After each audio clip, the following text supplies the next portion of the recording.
Halo teman-teman, kembali lagi dan dalam materi ini kita akan bermain-main dikit gitu dengan prefabs gitu teman-teman. Jadi sekarang ya, prefabs ini adalah konsep yang sangat penting gitu teman-teman ya.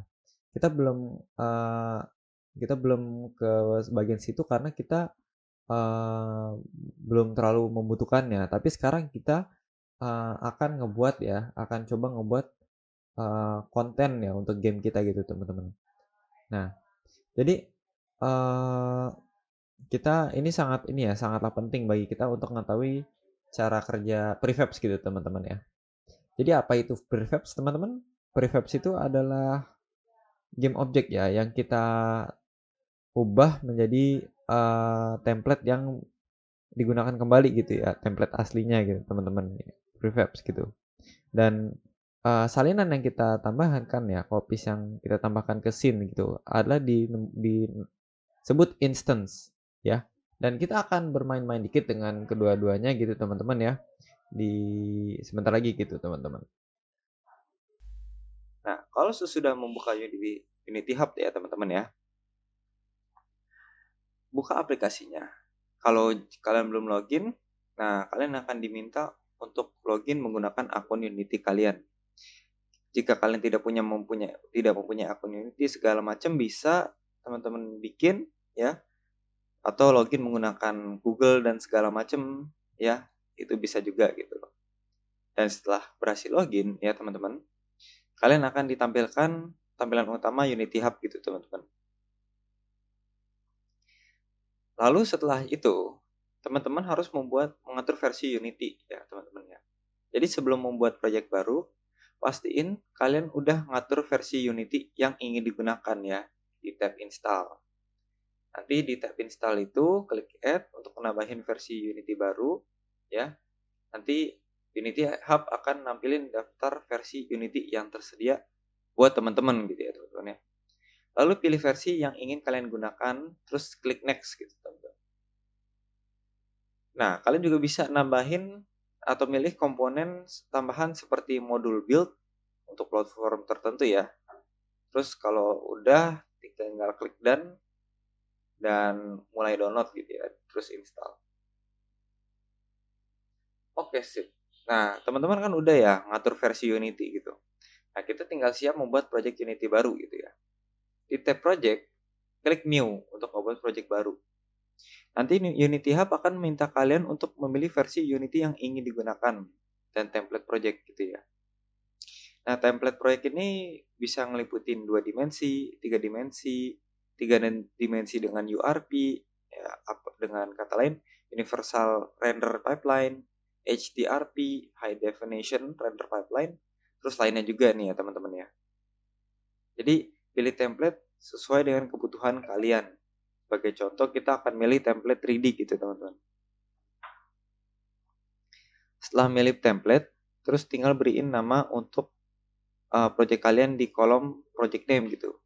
Nanti sebagai contoh ya misalkan main project first gitu atau latihan atau apapun itu teman-teman bisa terserah. Terus jangan lupa untuk milih lokasi penyimpanan project gitu ya.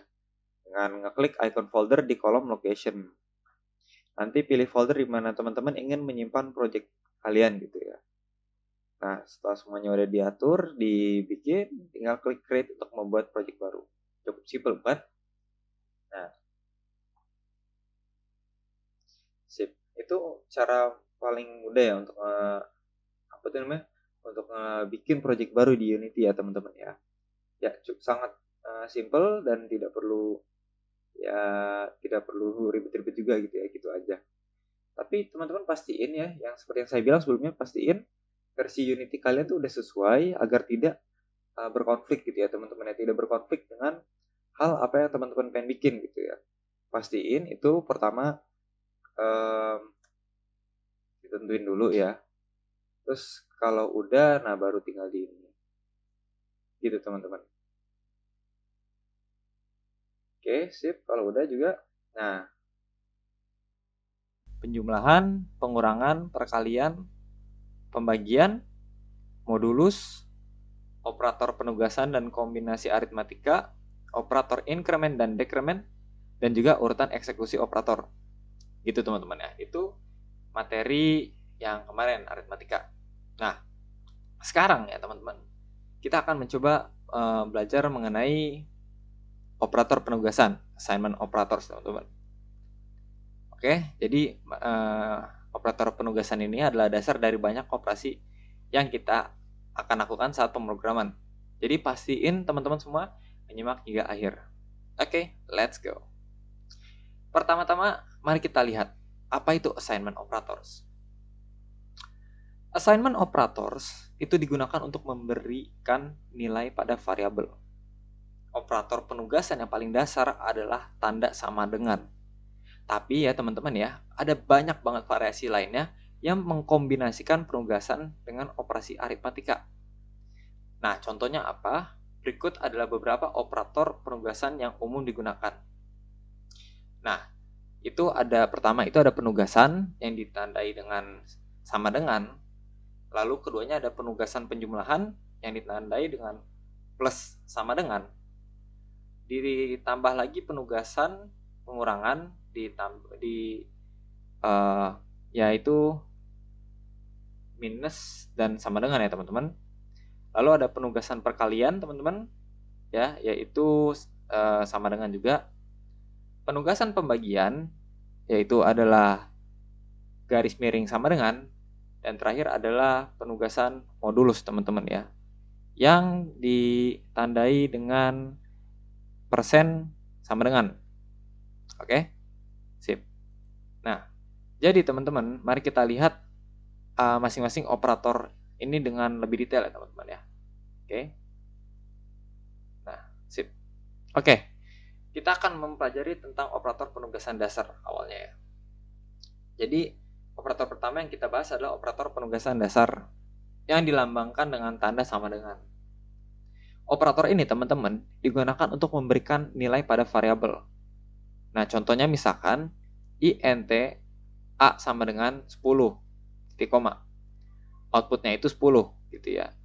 Jadi dalam contoh ini kita memberikan nilai 10 kepada variabel a gitu ya teman-teman. Maka dengan kata lain a ini nilainya 10 teman-teman. Oke. Lanjut, berikutnya ada operator penugasan penjumlahan. Oke, yang ditandai dengan plus sama dengan. Operator berikutnya adalah operator penugasan penjumlahan yang dilambangkan ya tadi ya dengan tanda plus sama dengan. Operator ini menambahkan nilai tertentu ke variabel dan mengembalikan hasilnya ke variabel tersebut. Contohnya int a strip 10, titik koma gitu teman-teman. Lalu di bawahnya kita tambahin a plus min 5. Lalu kita akhiri dengan titik koma. Nah, ini itu sama dengan a minus a tambah 5. Nah, dengan ini ya, dengan kata lain outputnya itu adalah 15 teman-teman. Oke. Jadi dalam contoh ini kita menambahkan 5 ke nilai a yang awalnya 10. Sehingga hasil akhirnya tadi ya teman-teman adalah 15 outputnya. Lanjut ya, operator penugasan pengurangan ditandai dengan minus sama dengan. Oke. Selanjutnya kita memiliki operator penugasan pengurangan ya. Oke. Operator ini mengurangi nilai tertentu dari variabel dan mengembalikan hasilnya ke variabel tersebut. Contohnya int sama dengan int a sama dengan 10, titik koma ya. Nah, di bawahnya kita tulis a min sama dengan 3, titik koma. Nah, ini sama dengan a sama dengan a min 3 gitu teman-teman ya. Jadi outputnya adalah 7 gitu. Di sini ya, kita mengurangi 3 dari nilai a yang awalnya 10. Sehingga hasilnya adalah 10 dikurang 3, 7 gitu teman-teman ya. Nah, itu tadi yang penambahan dan pengurangan ya teman-teman ya. Lalu ada lagi operator penugasan perkalian teman-teman. Nah, operator berikutnya adalah operator penugasan perkalian ya, yang dilambangkan dengan bintang sama dengan. Oke. Operator ini mengalihkan nilai variabel dengan nilai tertentu dan mengembalikan hasilnya ke variabel tersebut. Berikut contohnya nih, misalkan nih, int a sama dengan 10, titik koma. A bintang sama dengan 2. Oke. Jadi maksudnya adalah A sama dengan A di bintang 2 gitu, dikali 2 gitu.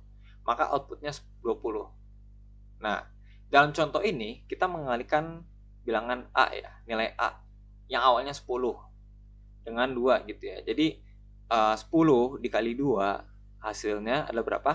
20 kan teman-teman ya. Nah, jadi itu untuk yang tadi penjumlahan, pengurangan, dan perkalian gitu teman-teman. Oke.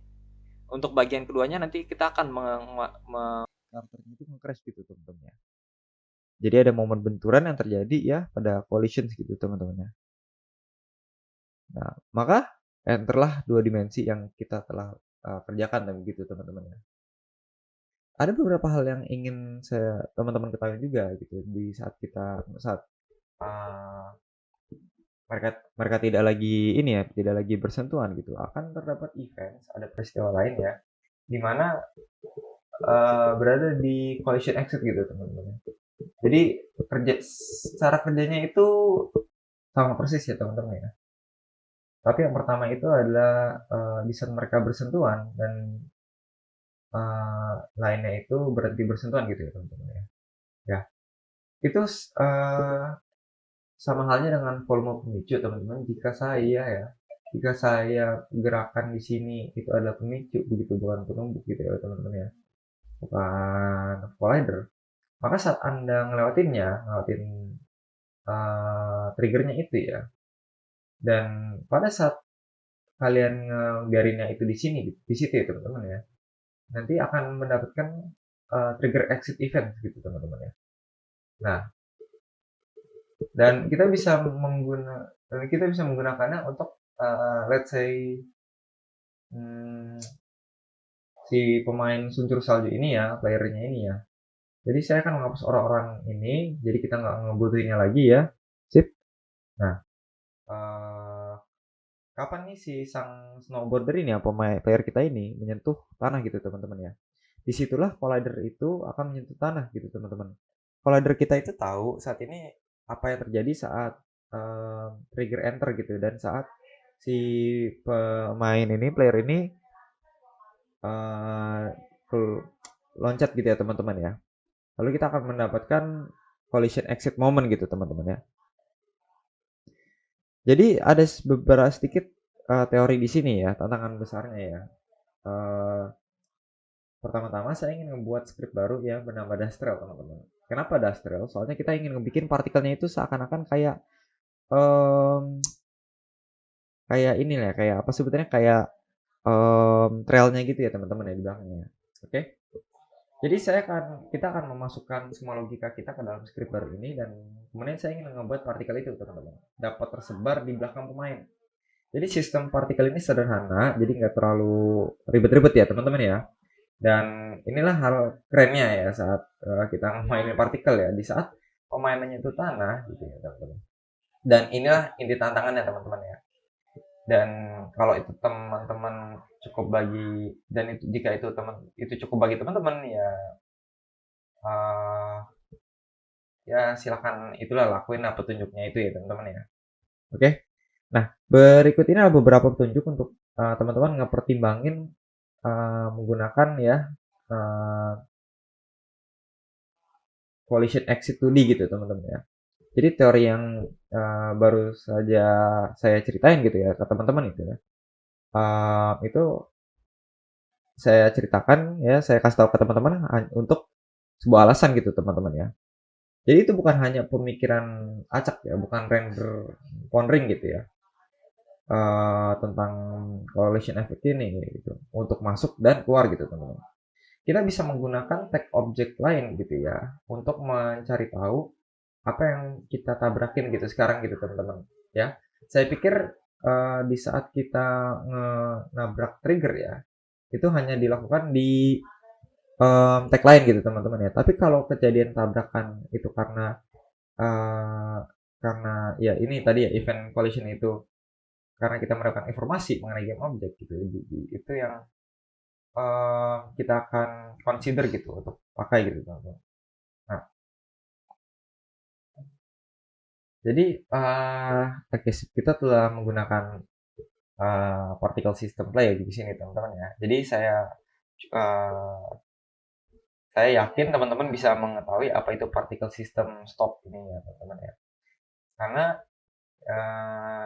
ini tantangan kita gitu teman-teman ya. Jadi oke, lanjut ya. Jadi saya akan membuat sistem partikel ya dengan cepat ya teman-teman ya. Mungkin agak terlihat sedikit jelek, tapi klik kanan ya pada efek particle system itu teman-teman, saya akan ganti namanya sistem partikel menjadi kita ganti misalnya dust particle gitu teman-teman ya. Jadi ya saya pun tahu itu bukan secara teknis itu bukan dust ya gitu teman-teman. Berarti tapi itu akan um, jadi si partikel ini dia akan membuat dust gitu di belakang karakter ini kita gitu teman-teman. Kayak salju lah gitu teman-teman. Tapi kita akan menyebutnya itu dust ya teman-teman ya. Kita taruh di belakang tempat yang kita ingin keluarin ini teman-teman ya. Dan saya akan mengubah durasinya jadi cukup kecil. Jadi poin pertama, biarin perulangan ya, biarin live or looping gitu teman-teman. Gak apa-apa karena kita ingin dia terus bermain gitu teman-teman. Sampai kita suruh untuk berhenti gitu teman-teman ya. Saat ini ya kita lihat kan ya mereka nggak terlalu jauh ya teman-teman ya artikel ini ya. Jadi kita akan turunin lifetime-nya menjadi 0,5 teman-teman. Saya akan ngelakuin beberapa variasi nanti, tapi untuk sekarang kita hanya akan mendapatkan kecepatan awal jumlah makro gitu teman-teman ya. Saya rasa nggak kenapa-napa karena saya akan pindah ya, kita ingin membuat mereka tetap bertahan gitu teman-teman ya. Jadi saya akan mengubah ini ya menjadi 50 gitu teman-teman ya. Oke, sip. Saya akan nyari renderer ya di bawah ini, ganti material, lalu klik selektornya teman-teman ya. Oke, ke yang ini, ke square ini teman-teman ya. Oke, good. Nah, mereka terlalu gede sekarang. Jadi kita coba kurangin ukurannya menjadi kita katakanlah 0,2 gitu ya. Oke, so far so good gitu teman-teman ya. Nah, sekarang saya ingin ngeganti ya, ngubah simulasi gitu ya, simulation space-nya dari lokal gitu ya, ke world gitu teman-teman. Jadi itu artinya kita akan apa ya sebetulnya? Izinkan saya untuk melihat apakah saya dapat melakukan simulasi ini untuk anda di sini gitu teman-teman. Oke, sip, oke. So far so good ya teman-teman ya. Nah, jika saya menempatkan secara lokal, saya akan menggerakkan karakter si pemain ini gitu ya, playernya ini gitu teman-teman. Jadi teman-teman bisa melihat bahwa seluruh sistem partikel itu bergerak ya. Bergeraknya ini berkeliling gitu ya, ngikutin karakter saya gitu teman-teman. Jadi ayo kita klik mainin ya, kita lihat ya secara umumnya, secara kasar ya. Oke. Dan saya nggak terlalu ingin mempermasalahkannya saat ini karena saya tahu saya ingin masuk ke kodenya gitu. Tapi mari kita lihat ya sehingga teman-teman bisa melihatnya ya. Oke, sip. Jadi maksud saya ada partikel kecil yang berterbangan di belakang saat kita jalan gitu teman-teman. Kelihatannya oke gitu. Saya akan mengubahnya gitu. Jadi uh, daripada kita pancarin dalam lingkaran seperti ini, kita ubah bentuknya teman-teman ya. Jadi kita ubah bentuknya ke cone gitu. Menurut saya gitu keren gitu teman ya. Nah, dan teman-teman bisa ngeliat ini nggak kelihatan kayak cone gitu teman ya, nggak kayak kerucut gitu ya. Ya, jadi kita klik D gitu teman ya. Yang teman-teman lihat ya, si cone-nya ini menunjuk ke layar ke sumbu Z gitu ya teman-teman. Nah, jadi kalau kita ubah ke Y ya teman-teman. Nah, ini akan mengubah ke belakang gitu teman-teman, kerucutnya gitu ya. Dan saya akan setel ini ke minus 90 gitu. Ya, kurang titik awalnya gitu teman-teman ya. Nah, itu akan menjadi radiusnya gitu. Turunin sedikit, terus naikin sedikit juga, jadi kita akan lihat bagaimana gitu ya. Lumayan lah ya, not too bad gitu. Nah, saya akan mengubah satu hal terakhir dan kemudian saya akan move on gitu teman-teman. Saya akan ubah awalnya ya, yaitu saya percepat menjadi 2. Nah, ini dia ya, beberapa partikel dust ya. Oke. Nah, cukup bagus untuk saat ini. Jadi kita akan menyempurnakannya nanti gitu, teman-teman. Tapi untuk sekarang ya kita mempunyai sesuatu yang disebut dust particle, dan dust particle ini nempel di player ini gitu teman-teman ya. Jadi hal berikutnya yang saya ingin lakukan teman-teman ya itu akan um, ngebuat C sharp dan kita akan menyebutnya Dastrel teman-teman.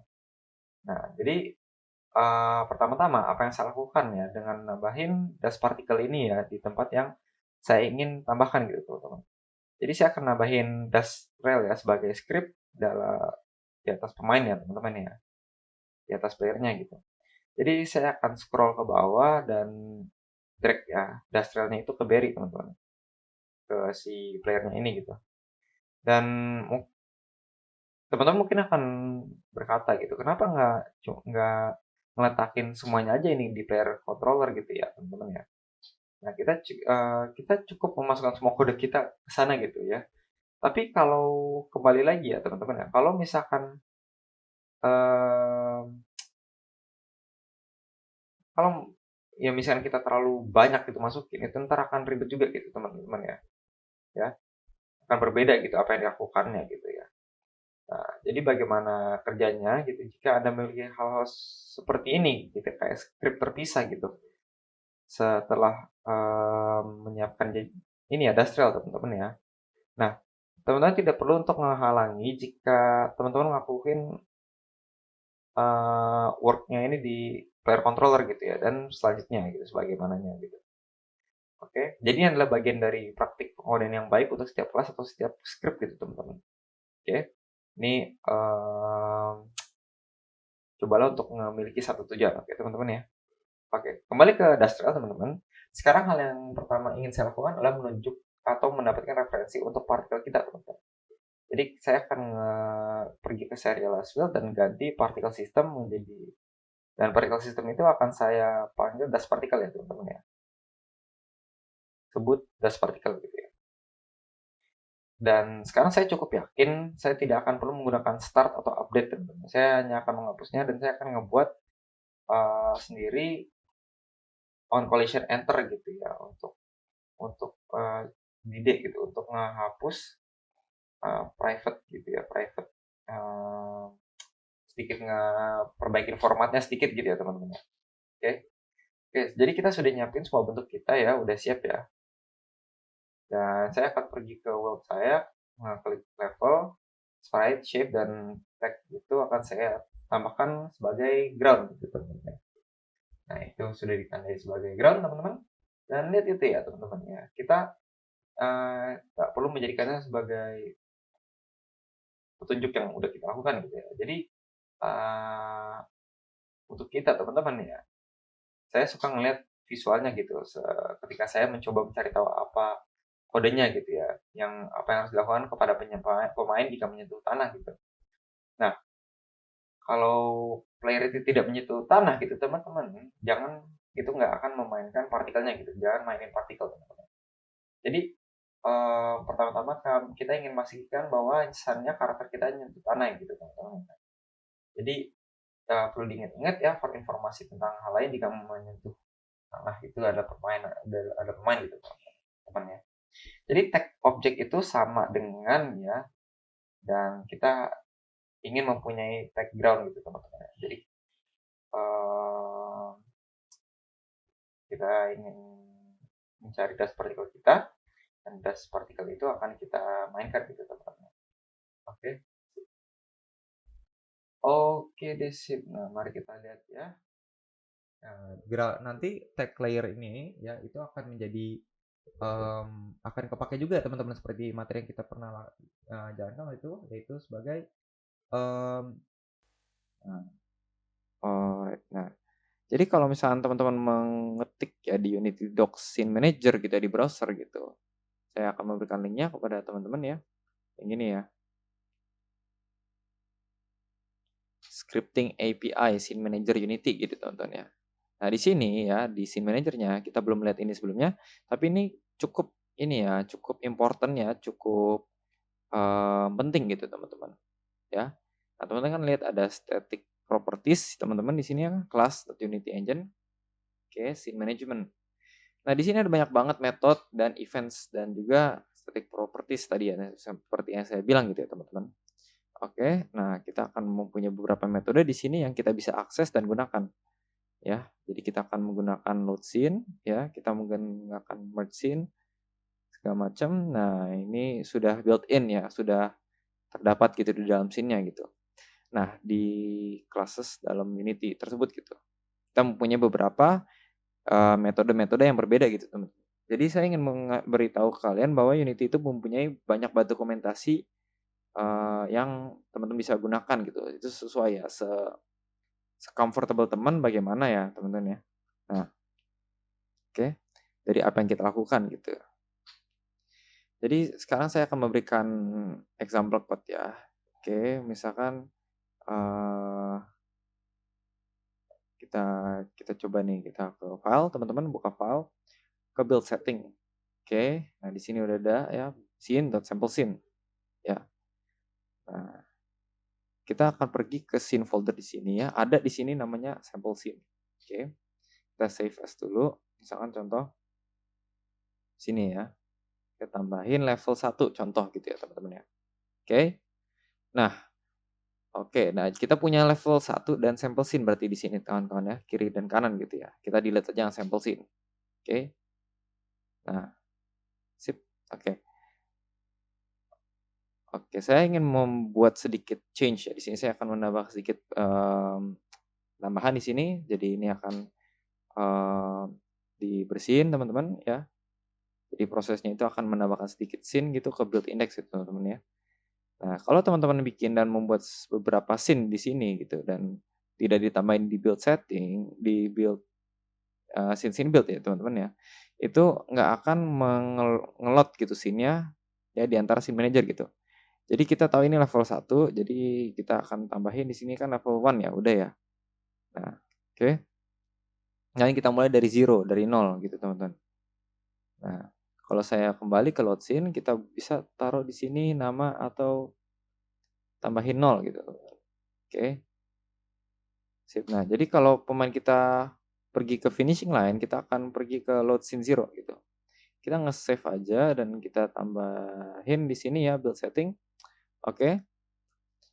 Nah, oke kita membuat WebGL build. Untuk contoh saya akan klik ya play dan oke ini sip kita bikin di sini. Nah, jadi ya saya akan nge-reload semua scene saya gitu teman-teman. Ini sama aja dengan saya nge-pushing play gitu ya untuk melihat bagaimana kodenya itu gitu teman-teman. Oke. Tapi akan kita lakukan nanti gitu. Sekarang yang kita ingin lakukan adalah nge-reload ya scene yang sama ya teman-teman ya. Kayak gini nih contoh ya.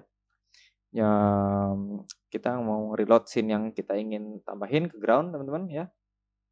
Scene when we bump into the ground ya. Kita pause videonya. Oke. Jadi kita cari apa yang kita inginkan gitu. Face detector. Sini. Ouch, hit my head gitu. Misalnya contohnya ya, itu tadi ya. Kita tambahin scene manager. Kayak gini. Dot. Oke, nah di sini kita tambahin apa ya contohnya? Nah, misalnya kita pengen nambahin oke gini, kalau saya klik kontrol ya atau dot gitu ya, period ya. Kita akan lihat gitu di sini ada banyak banget pilihannya. Ya, option dalam menambahkan ke script kita gitu ya. Kalau misalnya klik itu dan itu akan otomatis ya masuk gitu teman-teman ke scene manajernya. Ya, saya akan mengetiknya itu cara paling cepat gitu untuk ini atau bisa langsung tulis gitu di statementnya langsung gitu ya. Oke. Nah, scene manager load scene gitu di sini. Oke. Nah, di akhir pencet play teman-teman. Oke, nah saya akan coba masuk ke finish line nih. Contohnya, ini kan finish line nih teman-teman ya. Oke, saya pindahin ke sini. Kita coba. Oke. Nah, oke sih. Nah, aduh, kalah ya jadi. Nah, teman-teman lihat kan kalau ini langsung restart gitu. Teman-teman juga ya, karena sebelumnya kita udah pelajarin. Kita ngebong kepala kita ya di sini ya. Oke, di sini nih. Dan kalau kita ngebong, kita jatuh nih kepala kita jatuh gitu ya. Ini akan nge-reload scene-nya gitu. Makanya scene manager class gitu teman-teman. yang udah tambahin sebelum-sebelumnya gitu teman-teman ya. Nah, sip, gitu aja. Nah, oke sip. Buat teman-teman ya, ini kan kita udah jadi nih, udah lumayan ya teman-teman. Oke, sampai jumpa di materi selanjutnya di mana kita akan coba melihat oke, karena kita tadi sebelumnya udah belajar ini, namespace ya dan scene management, kita akan menggunakan introduction ke efek partikel ya teman-teman ya. Oke, sip. Oke, sampai jumpa teman-teman, sampai jumpa di materi selanjutnya. Oke, teman-teman, dan bye-bye.